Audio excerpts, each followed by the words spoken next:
Hi, friend. Thank you for tuning into the Jasmine Star Show today. Like always, I'd like to have conversations with you. Yes, you. Now, I know podcasting is me sitting in front of my mic wearing yoga pants and Ugg boots, but it just mostly feels like a conversation. At least that's what I hope.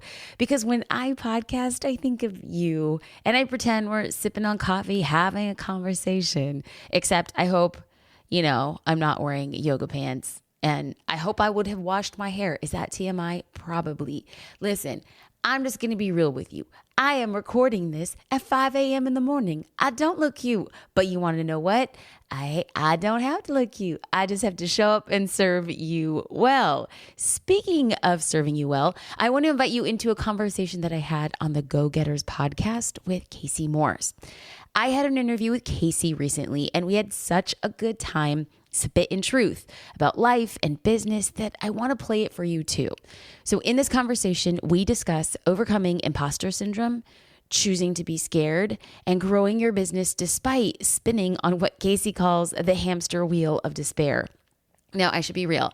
Casey's from the South, so she said it, the hamster wheel of despair. And I found myself at some points in this conversation talking like I had a Southern accent too. That is the effect that this queen has. So I can't wait for you to hear this conversation. So without further ado, let's dive into that conversation now.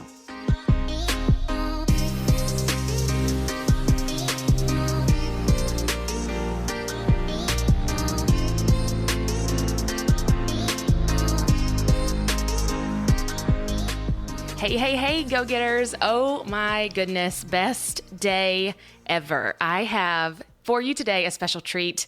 Ladies and gentlemen, the fabulous Jasmine Star.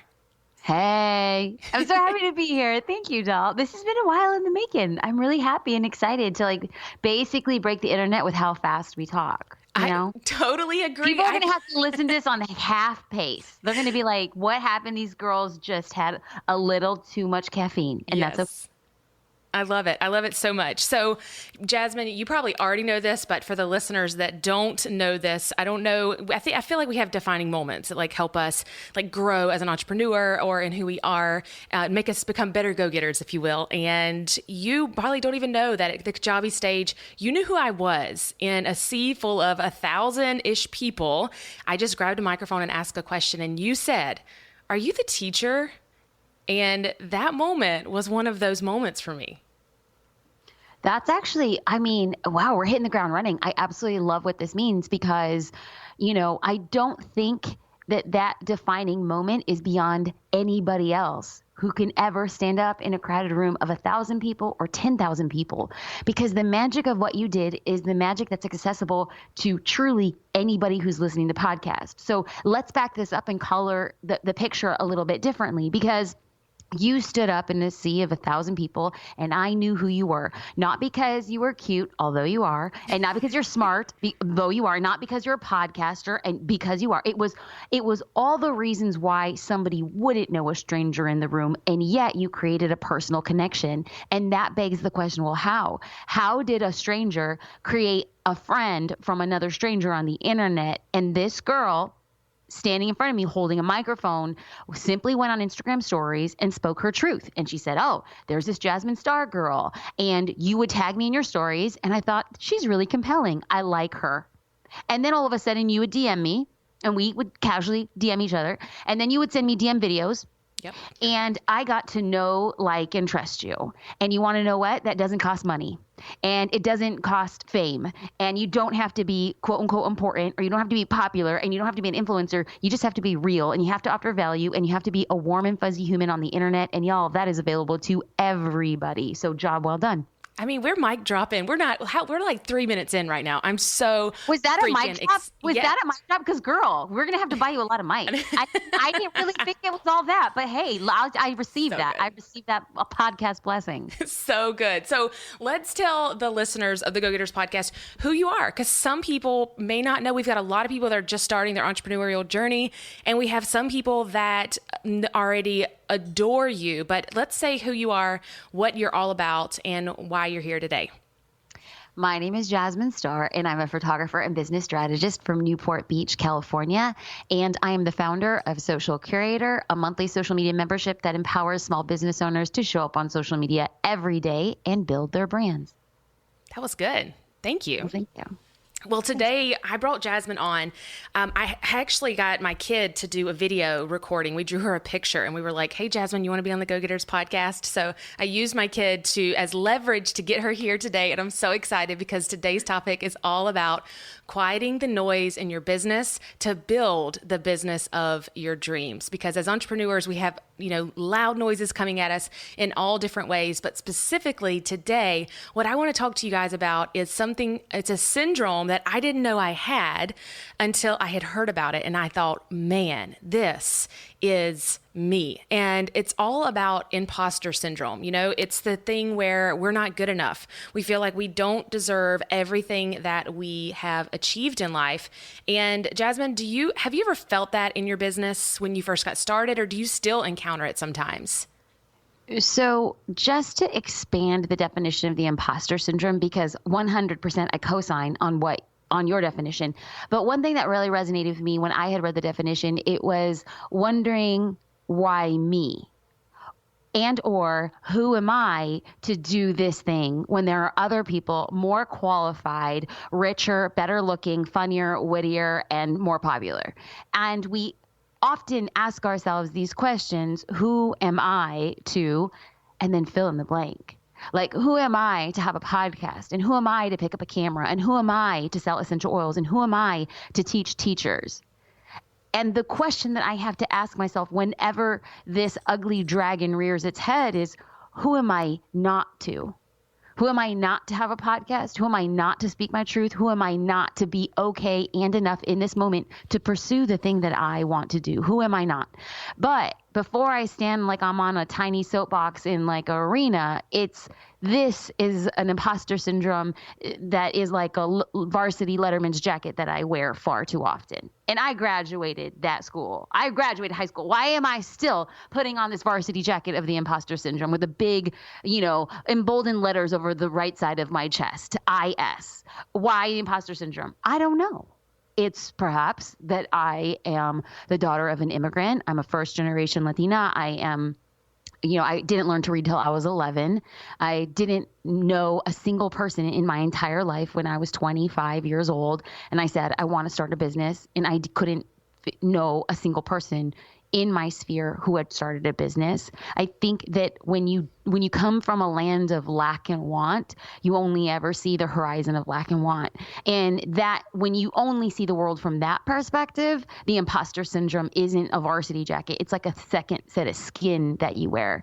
And it wasn't until I gave myself the permission to shed the fear and step into the thing that I wanted that, oh, wow, the more I did, the more action I took, the less fear and the less questioning that I had. It's just, do you dare yourself and believe in yourself enough to dream and step into it and start doing?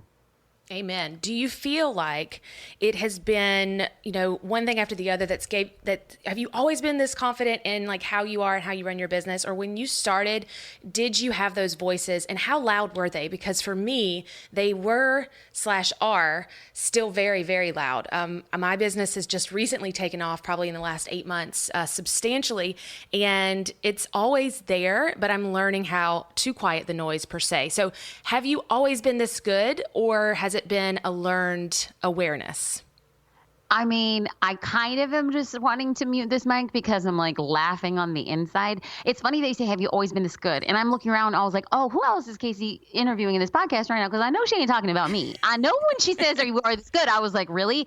I should also be 100% real and let people know that I came out of the womb and I told my mom, here's a couple things you could do better next time. It's just how I speak. I speak with like this level of authority. I was one of those 9-year-old precocious kids whose parents, friends would come over to my parents' house, and then I would tell them advice. I don't even know where it came from. It's like when I told my parents that I was going to law school, everyone's just like, well, obviously. Like, look at the way that you speak. It was just like, arguing for arguing's sake, not out of like venom or malice. It was just, I have a case and I'm going to present it towards you, like present it to you. And so it's like, when I think I could stand on a stage, or when I think you and I are having a conversation, I think I come across as being confident in a proportion that is not actually accurate. So, I am on my 9th meeting of today. So it is, later in the afternoon out here in California. And I feel like my soul has taken a beating because I feel excited at this option of promise. And I feel excited at this option of growth. And right behind that emotion is that ugly and nasty emotion of overwhelm and doubt. Like, I've literally made it up as I've gone on to get to this point. Why should I be afraid to continue making it up as I go and learning the ropes? Why don't I just embrace it and say, hey girl, this is the entrepreneur journey. Like, get used to it, buck up, buttercup. And yet I don't. I've been doing this now 13 years and I am more excited and more elated and more afraid because there's more on the line. So does it go away? No. But just yesterday I had a conversation with somebody on my team and I said, I want to be scared. If I'm not scared, I'm not dreaming big enough. So when you give me the option of 2 choices and you tell me one, I choose fear, because choosing fear is the ticket to growth. And that's where I'm at. So no, I'm not always confident. No, I come across as being a heck of a lot more confident than I often feel. But the decision in how I've been able to grow so fast is because I choose to be scared. I love it so much. You're speaking to my soul right here, right now. Just hired a team of myself, 2 girls, full time. And so funny, we've had some big turn of events this last few weeks where we've just been building. We're starting to see like this amazing growth and amazing accomplishment for all that we've been doing for the past few months. And my girls had said to me, they said, Casey, you acted like you knew it was going to happen all along. And I said, I did. And they said, well, we didn't know. Like, we're following you aimlessly going, we hope this works.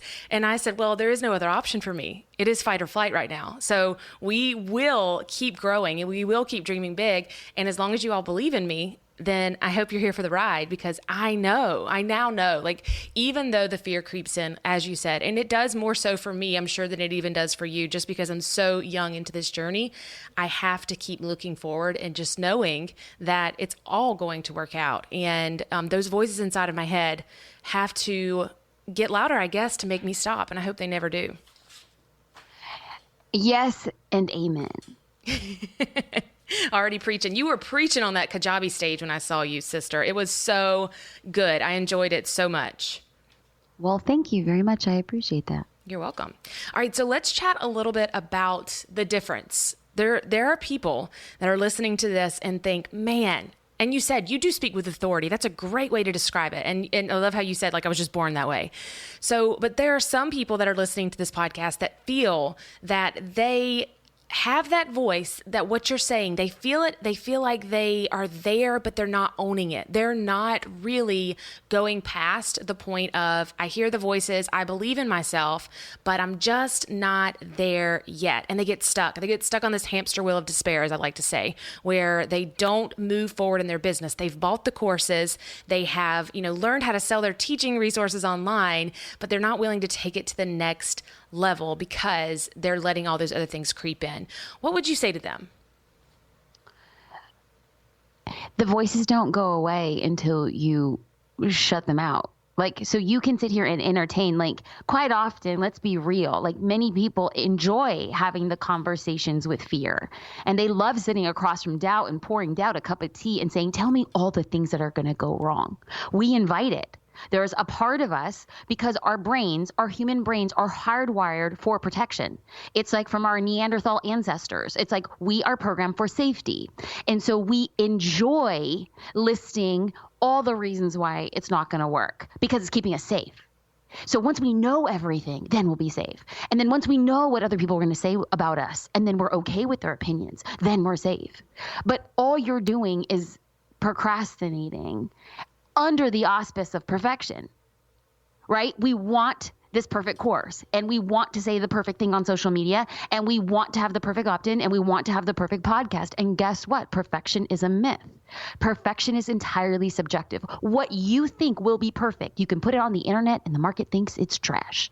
And something you just like toss out and just like, oh, this is just, this terrible thing that I'm just going to put out because I have nothing else. And then you get this massive response and the market said that was perfect. Why? It's subjective. And perfection is just procrastination in disguise. That's what it is. So we're sitting here intoxicated, sitting across from the bar from our greatest fears and our darkest doubts, and we love it.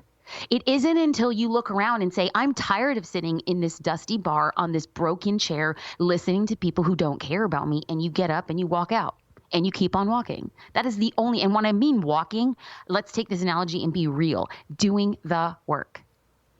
Because you can always go back to the bar.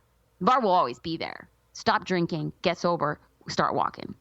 Amen to that. Listen, I'm a former English teacher, so any analogy that you can throw at me, I am going to linger on every single word that you say. Oftentimes, though, I'm rarely left where I'm speechless and like, how can I ask her like a bigger and better question? And how is she going to like beat what she just said before? But you keep doing it. Like every time I ask you a question, I'm like, well, that answer was even better than the one before and that one before. So I'm excited that we're like halfway through the interview and it's just going to keep getting better from here. Well, now I want to start setting that bar real low. Under promise and over deliver. Okay. What's the next one, doll? What's the next one? All right. So when you're ready, we've gotten over the fear now. We're moving on to, all right, we are feeling a little bit confident. We've had that conversation. No, Casey. Ain't nobody listening over the fear. I'm not over the fear. So if we start having this conversation like, okay, we're over the fear. Really? Like, really? We're over it? Who here's over it? The true warriors are the people who feel the fear and do it anyway. So we should not be posturing. I can't. There are people who can or are truly over their fear. I am never over my fear. And the minute I am feeling pretty good about myself, when I'm feeling myself like Beyonce, I immediately say, what can I add to make me feel the fear? Because the fear is what makes me hungry. And the fear is what keeps me up at night. And the fear is what drives me in the morning. And the fear means I'm standing in my purpose. So I don't ever think we're going to be at the point where we're past the fear. How about we say, okay, so we've identified the fear and we're going to do it anyway. Now what? What's next? Yes, that's So once we get there, we are there. And I love everything that you just said. I'm trying to process it all and take it all in. And we start putting ourselves out there. This is when the fear comes back in waves and forms because we put ourselves out there. Our listeners, many of them have sat back because they've said to themselves, I'm just a teacher. So funny. The very first conversation I ever had with James Wedmore, I got to ask him so many questions about my business. And he was like on top of everything I said. He was like, limiting belief, that's not going to work. We were just going through all these different things. And I said, I think I'm this small town Southern girl from Georgia and I'm just a teacher. And he just wiped all of these limiting beliefs that I had straight out the window, but I still have them. They're still there and they still live in me. And there's still all these things that I'm trying to overcome because I've never been around people that are in this world that we are in now as an entrepreneur. And to me, it's intimidating and I have pushed past it. I have gone out there, have put myself out there. And then there's the 1%, right? The 1% that comes back to us. And it's like this vicious cycle where we feel it all over again. So for my students, they put that resource out there, they get on that Instagram story, they finally start that Facebook page, and then someone leaves them a review and they are right back to square one. And my job is to figure out now, how can I make them get back on the saddle without feeling like they're stuck? And that's where I'm at. So help me help them. It is not your responsibility to fix somebody's doubts. You are just there to highlight them. That is the greatest gift that you can give anybody, is to call them to the carpet. And, it's like when I hear you talk, I think that you talk without being cognizant of the preface of just. The word just is really deceiving in like English vernacular. I'm just a teacher from a small town area. And I think to myself, if you were just to remove the word just, what would that look like? I am a teacher. Wow. That's powerful. People wake up and they dream of being a teacher in a classroom, on a stage, on YouTube. They dream of that. And if we just remove the qualifier of just, you stand in a place of power. I'm from a small town. Amazing. You are qualified to speak to a group of people who listen to you, think like you, and hear from you. All of these things are places of power if we just take out any sort of pre-qualifier. So when we know, because it's not a matter of if anybody's listening and they're like, I've never gotten a negative review. I started a Facebook group and it had 400 people out the gate. It is not a matter of if, it's a matter of when somebody will knock the wind out from you. You will get punched so hard in the stomach that you're just like, who are these people and where do they dwell on the internet? It will happen once, and it'll happen 100 times, and it'll happen 1,000 times, and it will happen 100,000 times. The difference between me and anybody else, and you and anybody else, is the fact that we remain undaunted, that we will get punched in the stomach and say, still I rise. That somebody will say wild and lying and disparaging things about us and say, still I rise. That our family can talk behind our backs and it gets word from us from like a second cousin who said, my mama said what? And still we rise. Because the only difference between the victor and the person who lays on the ground is that one decided to get back up. So our only objective, and you as a coach and as a visionary, isn't your job to fix somebody or to say you shouldn't have doubts. Your job is to say, okay, I hear you. I'm a shoulder. I can listen and I can give advice, but it's you. That's it. That's the greatest gift that you can give somebody is I believe in you. I'm standing. Do you want to stand next to me? I need another microphone so I can really drop it, but we've already mic dropped once, so.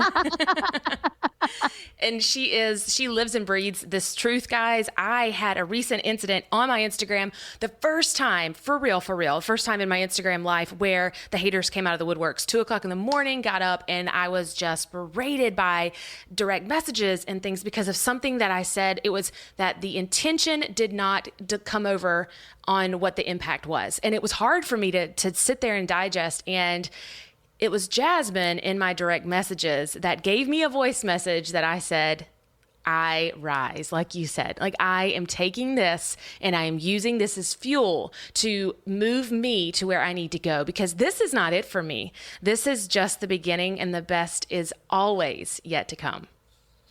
And you know, I feel like to be real is that it sucks.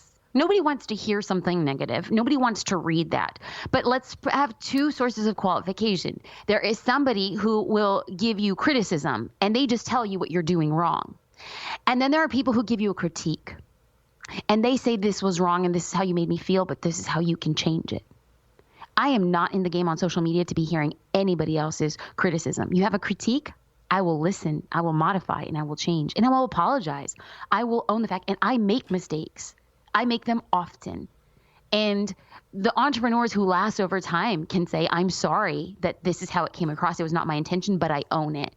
And then secondly, a thing that's going to be super important for us is to thank the haters. I really believe that if you have been in the game a decade and you haven't had a negative response or a hater or a troll, I don't know if you're putting that much of a stake in the ground. Because my objective isn't to be liked by everybody. My objective is to do one of two things with everything I post online, with everything I create, with everything I produce. I only want to do two things. Number one, I want to attract you or I want to repel you. I am unafraid of you having an opinion about me that isn't favorable. Good. I don't want to be lukewarm because somebody's going to spit me out of their mouth. I want somebody to walk away after this podcast and say one of two things. Dang, I really like that girl because of, and then three emotions that were stirred in you to action. That's my goal. Or I want you to listen to this podcast, be upset that Casey gave me this platform and say she's annoying, she's condescending, she's awful. That's okay. Please feel free to leave a review, spell my name right, and give me a link. I'll take it either way. I only want to do one of two things, and I'm totally okay with that. I am dying. Love it so much. Girl power through and through. I jokingly put this as a question, and I would love to hear your review on it. But from the bottom of my heart, let me first say thank you, because I feel like women are taking over the entrepreneurial world in the best, most beautiful way possible. And there was a time, Amy Porterfield has even chatted about a time when it was a predominantly male, ran industry, especially going into selling courses and things like that. But now I feel like there are so many women, and women like you and Amy and so many other women that have inspired me to be who I am, that I am a teacher and I am from a small town place where I get to have this platform, like you said, instead of the I'm just. So thank you for being the woman that has inspired me. And how are women like us going to run the world? By caring for each other. I mean, that's just it. Like, I mean, it's so granular. Like, it's caring and kindness. Because all I have to do is send you a DM like, how are you doing? All I have to do is respond to a DM. All I have to do is respond to a comment. Do you know that that singular action is the equivalent of you and I standing in a cocktail party and me being, how you doing? That's just showing you care. And that is such a rare commodity online that you immediately stand out. And showing somebody you care and showing somebody a little bit of kindness will be truly how anybody wins. Male, female, black, white, Asian, Haitian, Croatian, whatever, purple, I don't care. How we win collectively in humanity is showing that we care and that there's a level of kindness. That's it. Truly. Like, when that happens, we all win. So good. I've said so good. Like, if we had a dollar for every time I've said that while you've been talking, then we'd be rich. I mean, in that way. So, all right, let's talk about your people who in your life, and I said specifically like a celebrity or someone that's an author maybe, or someone that you've seen since you were a little girl, who in your life has been that beacon of light, that North Star? And I know you talk about your family a lot, and I would love for you to share your North Star and your light in your family, because your story is so powerful too. But who has been that person, that leader that's taken you to even greater heights? You know what? It would be a disservice to pick a single person. And you know what? Because this is made up, I can be a cake eater, right? Like, I want to make my cake. I want to decorate it. I want to eat it, and I want to share it. So this is me having a cake eater moment. I cannot, without any way, shape, or form, not identify the beacon that my father has been in my life. It's like we were on government assistance. He came over as an immigrant. He earned his citizenship by enlisting in the Marines to fight in the Vietnam War. I feel like he bleeds red, white, and blue. And for someone who talks a little like this, is actually kind of disconcerting when you hear him talk like this. But I'm telling you, this man is like American through and through. There's like an eagle tattooed on his arm. I'm just like, this man is basically Uncle Sam in Hispanic form. And he taught me everything I know about working hard, about expecting nothing, about showing up and doing the smallest job as if it was the most important, because it's doing the small jobs that are inconsequential and doing them well that will actually put you in the place of power. My mom, she is a 2-time brain cancer survivor. Everything I know about grit and chutzpah and fight has been because of her. Like, it's the fact that she is a survivor simply is a derivative of how much she refuses to let the odds predict her future. Like, her odds were literally like 0.0001 to like a bajillion that she would survive. And she has. And still to this day, we call each other as if I'm like 5 years old at summer camp. Like, Mom, I need to talk to you. How are you doing? And then my husband, my business partner, my high school sweetheart, my soulmate, my twin flame, like whatever you want to call this man that he is. I mean, I always say that if I could like dip him in gold, I'd bronze him and put him on my mantle. I mean, he's just like, he's my thing. Like, he's my jam. He is just the raddest, freaking amazing human who cares about people and is quiet, but so powerful in his attention to detail, in his vision, and the way that he shows up for people. Those 3 people, just like that triumvirate, is just, man, I could basically take over a small nation simply on love, care, and devotion because I have these 3 people at my back.